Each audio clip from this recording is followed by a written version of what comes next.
All right, so you know now, right? Late night poking fun at GOP presidential hopefuls Newt Gingrich and Ron Paul. The two have all but disappeared from the trail, and have lagged in the polls, yet both the two remain in the race for the Republican nomination. Joining me now is political commentator, former radio talk show host Ron Reagan. Ron, it's nice to see you this morning. And first up, I want to start out the gate with Newt Gingrich. Politico, in a new piece titled Newt Gingrich's Twin Campaigns, it talks about cash running low, supporters, they're not getting paid, saying where this sputtering campaign differs from similarly situated others is that Gingrich genuinely believes it's worth plowing ahead. So why is Gingrich, Ron, still in this race? Does he really find himself to be a viable contender to go up against President Obama?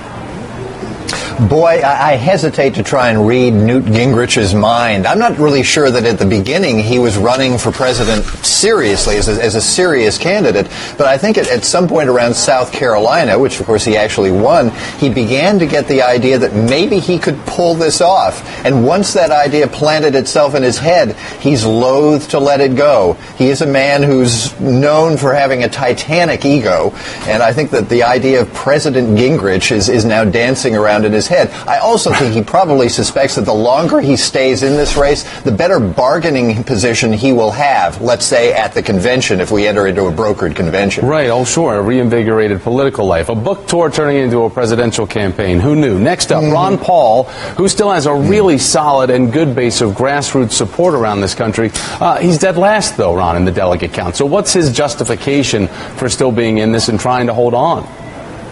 Well, Ron Paul has been running for president since, virtually the Teddy Roosevelt administration. He's what you call a message candidate. Ron Paul never thinks he's going to win. Ron Paul runs so he can get his libertarian message out there to his libertarian fan base, which numbers about 10% or so, and will never grow beyond 10% or so, and he knows that.